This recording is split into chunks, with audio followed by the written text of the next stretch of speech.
रुद्र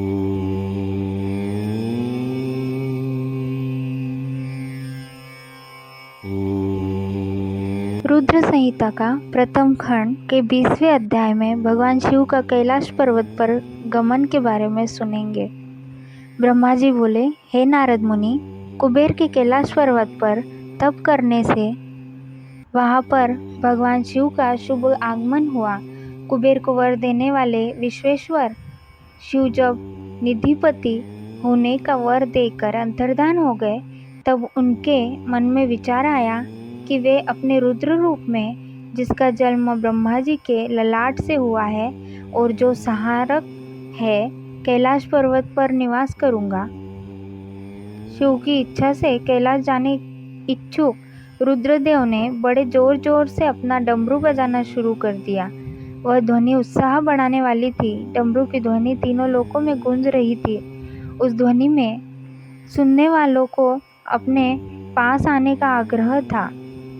उस डमरू ध्वनि को सुनकर ब्रह्मा, विष्णु आदि सभी देवता, ऋषि मुनि, वेद शास्त्रों को जानने वाले सिद्ध लोग बड़े उत्साहित होकर कैलाश पर्वत पर पहुँचे। भगवान शिव के सारे पार्षद और गणपाल जहाँ भी थे, वे कैलाश पर्वत पर पहुँचे।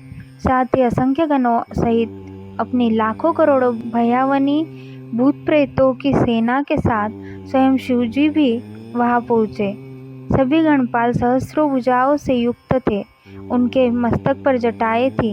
सभी चंद्रचूड़, नीलकंठ और त्रिलोचन थे। हार, कुंडल, केयूर तथा मुकुट से वे अलंकृत थे। भगवान शिव ने विश्वकर्मा को कैलाश पर्वत पर निवास करने की आज्ञा दी।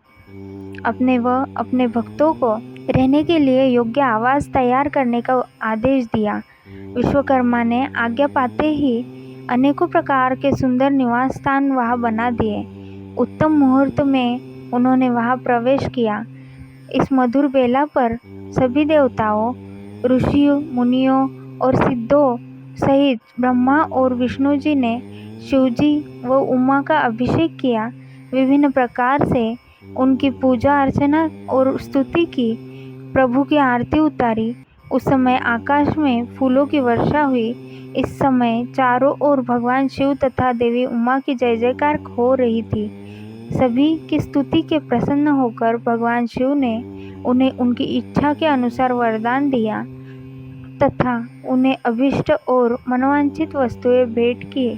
तत्पश्चात भगवान शंकर की आज्ञा लेकर सभी देवता अपने अपने निवास स्थान को चले गए। कुबेर भी भगवान शिव की आज्ञा पाकर अपने स्थान अलकापुरी को चले गए। तत्पश्चात भगवान शंभु वहां निवास करने लगे। वे योग साधना में लीन होकर ध्यान में मग्न रहते।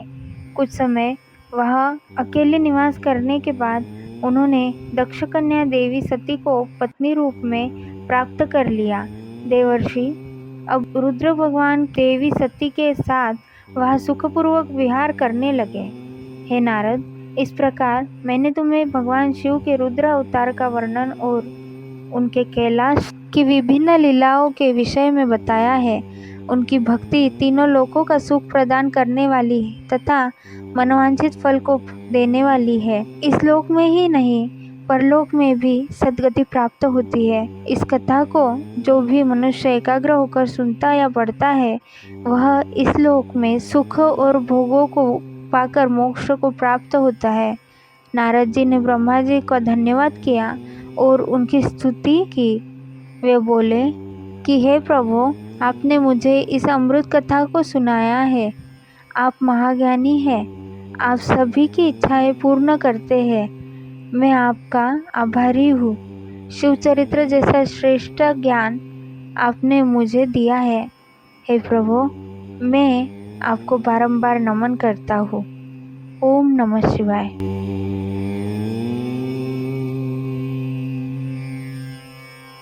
Om